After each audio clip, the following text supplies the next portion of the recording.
تو کبھی کسی بن چکے انچاہے رشتے کے ٹوٹنے کے خوف سے۔ وہ سن رہ گئی، پھر گھبرا کر ادھر ادھر دیکھا۔ گیٹ کھلا تھا، مہندی والی جگہ سے بہت سے لوگ آ جا رہے تھے۔ ایسے میں کیا کوئی ادھر تھا جو بخور مشاہدہ کر رہا تھا؟ اس نے لفافے کو پلٹا۔ کوریئر کی مہر 1 روز قبل کی تھی۔ ابھی 10 منٹ قبل وہ جہان کے ساتھ پہلی دفعہ بات کر کے روئی تھی، بن چکا انچاہا رشتہ، اور گھنٹہ بھر پہلے ولید اور اس کے والدین سے ملی۔ انچاہے رشتے کے بننے کے خوف، یہ کون تھا جو اتنا باخبر تھا؟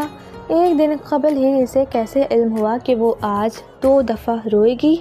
وہ خوف زدہ سی کھڑی بار بار تحریر پڑھے جا رہی تھی۔ ابا نکل تو نہیں گئے؟ وہ پرفیوم کی بوتل بند کرتی مخصوص ہارن اور گیٹ کھولنے کی آواز پر موبائل اور پرس اٹھا کر باہر کو بھاگی۔ مقررہ وقت ہونے کو تھا۔ آج داور بھائی کی بارات تھی۔ پورچ خالی تھا۔ تایا فرقان کے پورشن سے البتہ آوازیں آ رہی تھیں۔ اب کیا کرے؟ ابا کو فون کرے یا تایا فرقان کے گھر جا کر کسی سے لفٹ مانگے؟ وہ سوچ رہی تھی کہ گیٹ پر ہارن ہوا۔ اس نے رک کر دیکھا۔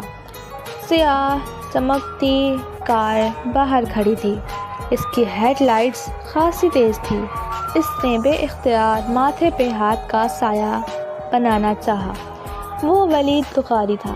ساتھ فرنٹ سیٹ پر اس کے والد تھے اور پیچھے والدہ۔ السلام علیکم حیا۔ وہ دروازہ کھول کر باہر نکلا۔ وہ دھیمی ہوئی ہیڈ لائٹس میں ان کے سامنے کھڑی تھی۔ گہرے سرخ کامدار بغیر آستینوں والا فراک جو پاؤں تک آتا تھا اور نیچے ہم رنگ تنگ پاجامہ، گولڈن دوپٹہ گردن میں تھا۔ ہمیں میرج ہال کا علم نہیں ہے، انکل ہیں؟ وہ اسے نظر انداز کرتی لغاری صاحب کے دروازے کے پاس رکی۔ انکل، پیراڈائز ہال جانا ہے اور ابا شاید نکل گئے، مجھے پتہ ہی نہیں چلا۔ اوہ، تو آپ کے چچا وغیرہ؟ وہ تو ابا سے بھی پہلے جا چکے تھے۔ ٹھہریں، ابا زیادہ دور نہیں گئے ہوں گے، میں انہیں واپسی۔ ارے وہ کیوں واپس آئیں؟ آپ ہمارے ساتھ آ جاؤ بیٹا۔ ہاں بیٹا آؤ۔ مسز مہناز لغاری نے فوراً دروازہ کھولا۔ اب اگر ابا کا انتظار کرتی تو آدھا فنکشن نکل جاتا۔ چلے ٹھیک ہے۔ وہ گاڑی میں بیٹھ گئی۔ تو ہماری بیٹی کیا کرتی ہے؟ راستے میں لغاری صاحب نے پوچھا۔ میں ان کی بیٹی کب سے ہو گئی؟ جی میں شریعہ اینڈ لاء میں LLB آنرز کر رہی ہوں۔ یعنی کہ آپ اسلامی وکیل ہو؟ جی۔ وہ پھیکا سا مسکرائی۔ یہ لوگ اتنی اپنائیت کیوں دکھا رہے تھے اسے؟ حیا بیٹا، آپ کا شادی کے بعد پریکٹس کا ارادہ ہے؟ کیونکہ میں اور آپ کے انکل تو کبھی اس معاملے میں زبردستی کے قائل نہیں۔ خود ولید کو بھی شادی کے بعد بیوی کے جاب کرنے پر کوئی اعتراض نہیں ہے، مہناز کہہ رہی تھی، اور وہ ہکا بکا ان کو دیکھ رہی تھی۔ کیا معاملات اتنے آگے بڑھ چکے ہیں؟ کیا وہ اس خوش فہمی کا شکار تھے کہ ابا ان کو کبھی انکار نہیں کریں گے؟ وہ اس وقت پرسکون ہوئی جب میرج ہال کی بتیاں نظر آنے لگیں۔ لفٹ کا شکریہ انکل۔ وہ انکل اور آنٹی کے ساتھ ہی باہر نکلی تھی۔ اسی پل انکل کا موبائل بجا تو معذرت کر کے ایک طرف چلے گئے۔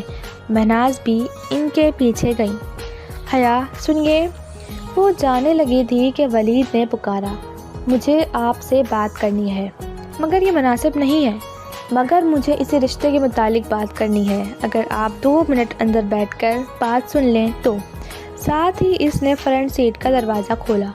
روشنی کا ایک گوندا اس کے ذہن میں لپکا۔ موقع اچھا تھا، وہ اس کو اپنے نکاح کے بارے میں بتا کر سارا معاملہ یہی دبا سکتی تھی۔ ٹھیک ہے، لیکن یہاں ہمارے رشتہ دار ہیں۔ اگر ڈونٹ وری، میں کار کو بیک سائڈ پر لے جاؤں گا، آپ بیٹھیے۔ وہ بیٹھی تو ولید زن سے گاڑی آگے بڑھا لے گیا۔ آپ کو جو بھی کہنا ہے جلدی کہیے، پھر مجھے بھی کچھ کہنا ہے۔ پہلے آپ کہیے۔ ولید میرج ہال کی پچھلی طرف سنسان گلی میں گاڑی لے گیا تھا۔ اوکے، مجھے کچھ بتانا تھا۔ میرے ابا نے معلوم نہیں آپ کو بتایا ہے یا نہیں۔ مگر میں بتانا ضروری سمجھتی ہوں۔ میرا نکاح میری پھپھو کے بیٹے سے بچپن میں ہی ہو گیا تھا۔ وہ لوگ ترکی میں ہوتے ہیں۔ کچھ خاندانی مسائل کی وجہ سے میرے ابا تھوڑا بدظن ہے ان سے، اور مجھے ڈائیورس دلا کر میری شادی کہیں اور کرانا چاہتے ہیں، مگر ایسا نہیں چاہتی میں۔ پلیز آپ انکار کر دیں، میں کسی اور کی بیوی ہوں، نکاح پر نکاح نہیں ہو سکتا، پلیز میں آپ سے درخواست کرتی ہوں۔ اس نے چہرہ اوپر اٹھایا۔ وہ یک تک گہری خاموش گہری نظروں سے اسے دیکھ رہا تھا۔